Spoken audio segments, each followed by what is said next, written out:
Hello बच्चों, ठीक ठाक हैं आप लोग। मुझे पूरी उम्मीद है कि आप लोग स्वस्थ होंगे, सकुशल होंगे, प्रसन्न होंगे। अध्ययन में आप लोगों का मन लग रहा होगा। यद्यपि आपका स्वभाव ऐसा नहीं है कि विद्यालय के अलावे आप पढ़ने में मन लगावें, लेकिन मन लगाना पड़ेगा। आज इसके पूर्व मैं आपसे यह कहना चाहूँगा कि यदि आप इस चैनल को सब्सक्राइब न किए हों तो इसको सब्सक्राइब कर लीजिए, लाइक आइकन बटन दबा दीजिए और वहीं सब्सक्राइब के ऊपर एक सेव की बटन है, सेव कर लेंगे तो इस वीडियो को आप ऑफलाइन भी देखने में सफल होंगे, आपके लिए आसानी होगी। एक बार पुनः मैं योगेश कुमार त्रिपाठी आपके अपने YouTube चैनल आदर्श स्टडी पॉइंट पर आपका हार्दिक स्वागत कर रहा हूं। आज हम लोग समकालीन दक्षिण एशिया चैप्टर के अंतर्गत ही दक्षेस या SAARC, South Asian Association of regional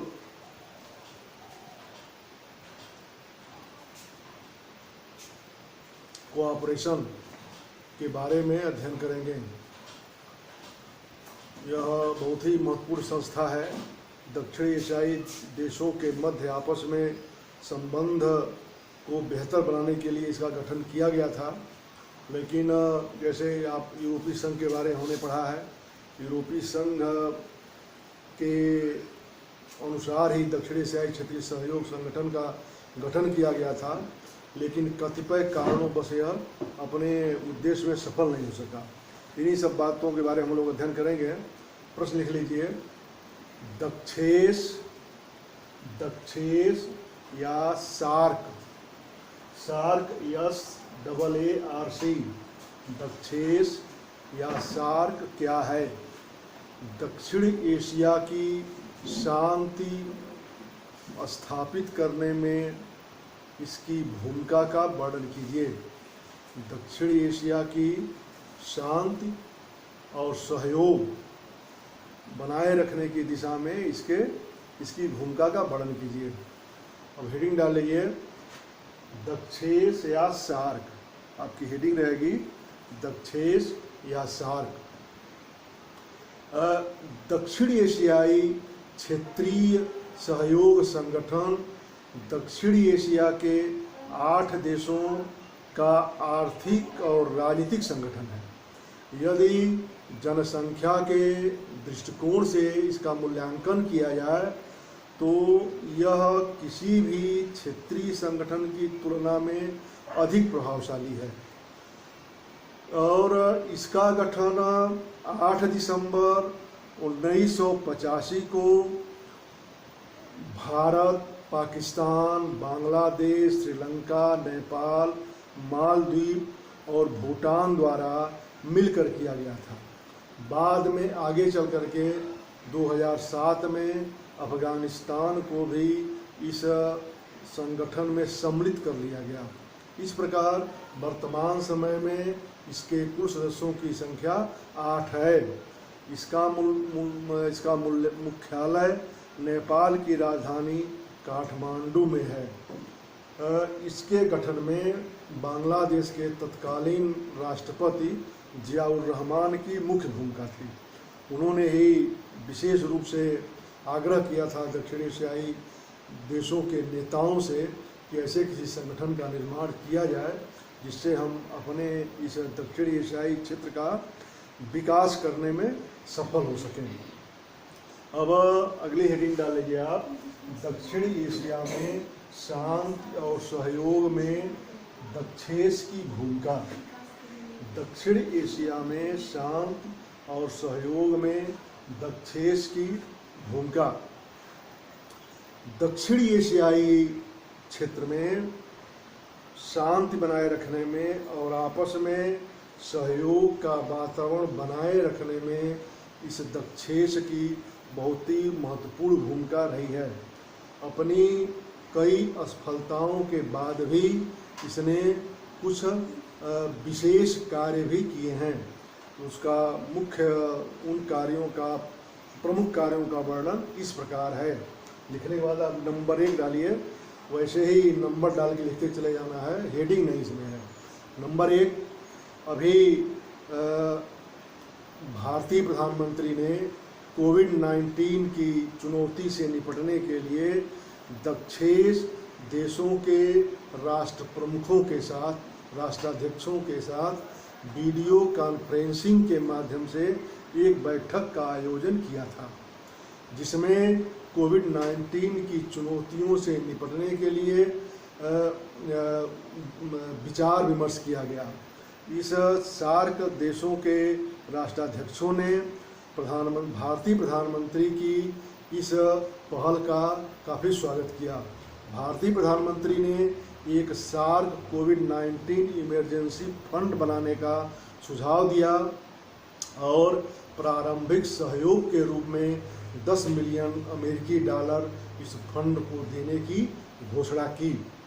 अब अगला नंबर लिखिए, विश्व की कुल आबादी का, नंबर 2 है, विश्व की कुल आबादी का लगभग 21% लोग सार्क क्षेत्र में निवास करते हैं, परंतु यह विश्व का सबसे असंगठित क्षेत्र है।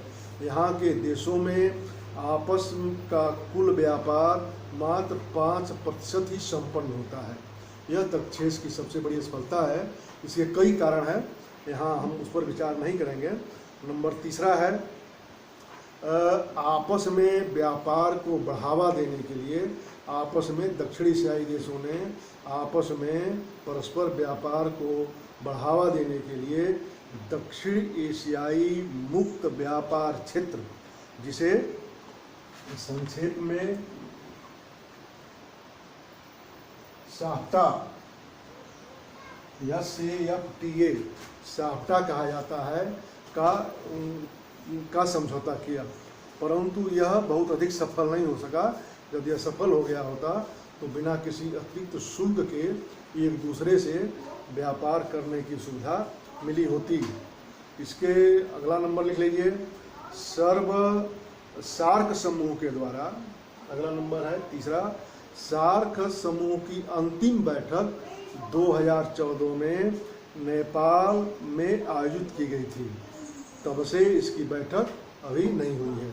अगला नंबर 2016 में पाकिस्तान के इस्लामाबाद में प्रस्तावित 19वां शिखर सम्मेलन भारत के उरी में हुए आतंकवादी हमले, आपको उरी हमला याद होगा जिसमें कई भारतीय सैनिक शहीद हो गए थे, उसके विरोध में 2016 में पाकिस्तान में जो 19वां शिखर बैठक आयोजित की जाने वाली थी, भारत ने उस आतंकवादी हमले के विरोध में उस बैठक का बहिष्कार कर दिया, जिसका परिणाम यह हुआ कि वह शिखर बैठक कैंसिल कर दी गई, रद्द कर दी गई।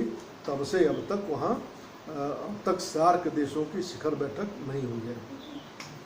अगला नंबर, सार्क देशों में पाकिस्तान का दृष्टिकोण काफ़ी हानिकारक है। जो सार्क देश हैं, जो 8 देश हैं, इन 8 देशों में पाकिस्तान का जो दृष्टिकोण है वह काफ़ी हानिकारक है।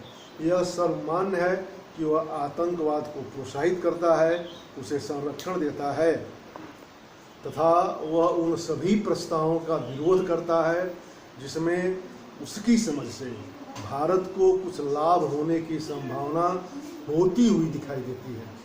ऐसा कोई भी प्रस्ताव जिसे वह समझता है कि इससे भारत का लाभ हो सकता है, वह उसमें उसका विरोध करना प्रारंभ कर देता है। अगला नंबर, भारतीय प्रधानमंत्री ने जब 2014 में नरेंद्र मोदी ने शपथ ग्रहण लिया था तो उस शपथ ग्रहण समारोह में सार्क देशों के सभी राष्ट्राध्यक्षों को आमंत्रित किया था। सभी लोग आए भी थे। ऐसा लगा था कि पुनः सार्क एक नए कलेवर के साथ आगे बढ़ेगा, लेकिन वह संभव नहीं हो पाया था। अब अगला नंबर है 1997 में सार्क वीज़ा छूट योजना प्रारंभ की गई। 1997 में सार्क वीज़ा छूट योजना प्रारंभ की गई। इसके अंतर्गत सार्क देशों के लोगों के मध्य आपस में गणमान्य व्यक्तियों के आवागमन को प्रोत्साहित किए जाने का विचार था, जिसमें न्यायाधीश, अधिकारी, सांसद, व्यापारी, पत्रकार आदि को आने जाने, एक दूसरे के देश में आने जाने के लिए विशेष सुविधा प्रदान किए जाने की बात कही गई थी। अगला नंबर, सार्क देशों ने 2010 में आपस में एक समझौता करके साउथ ईस्ट यूनिवर्सिटी की स्थापना की। यह स्थापना, इस विश्वविद्यालय की स्थापना भारतीय प्रधानमंत्री के पहल पर हुई थी। वर्तमान समय में यह विश्वविद्यालय दिल्ली में अपने कैंपस में संचालित हो रहा है। इसकी पूर्ण लागत तथा भारत सरकार ने स्वयं वहन की है। इस विश्वविद्यालय की पूरी लागत, उसका पूरा आधारभूत ढांचा तैयार करने में जो भी खर्च आया है, सब भारत सरकार ने उसे स्वयं वहन किया है। अगला नंबर, नवंबर 2011 में दक्षिण एशियाई डाक संघ की स्थापना की गई। नवंबर 2011 में दक्षिण एशियाई डाक संघ की स्थापना की गई, जिसमें इन देशों में डाक क्षेत्र की क्षमता के निर्माण तथा उसके सुदृढ़ीकरण के बारे में विचार विमर्श किया गया और एक दूसरे के यहाँ के अधिकारियों के संदर्भ में प्रशिक्षित करने की भी बात की गई थी। और अगला नंबर ले लीजिए, 30 करोड़ डॉलर की प्रारंभिक धनराशि से दक्षिण एशियाई विकास कोष की स्थापना की गई। प्रारंभिक 30 करोड़ डॉलर की प्रारंभिक धनराशि से दक्षिण एशियाई विकास कोष की स्थापना की गई है, जो दक्षिण एशिया के देशों में एक दूसरे को विकास के लिए आवश्यकता अनुसार उसमें से खर्च करने के लिए धनराशि दी जा सकती है। इस प्रकार हम देखते हैं कि दक्षिण एशियाई क्षेत्र में दक्षेश का एक महत्वपूर्ण योगदान है, लेकिन केवल पाकिस्तान के असहयोगात्मक रवैये से दृष्टिकोण से इसका जैसा विकास होना चाहिए वैसा विकास नहीं हो पाया। यदि यह सार्क के देश यूरोपीय देशों की भांति आपस में संगठित रहे होते, अपने व्यक्तिगत मतभेदों को भुला करके क्षेत्र के विकास की दिशा में आगे बढ़ने की पहल किए होते, तो आज हमारा दक्षिण एशियाई क्षेत्र भी काफ़ी विकसित रहा होता। तो इसी के साथ आपका यह प्रश्न समाप्त हो रहा है। मुझे उम्मीद है कि आपको यह पसंद आएगा। जैसा होगा वैसा आप अपनी प्रतिक्रिया से हमें अवगत कराइएगा। ठीक है, बहुत बहुत धन्यवाद आपको।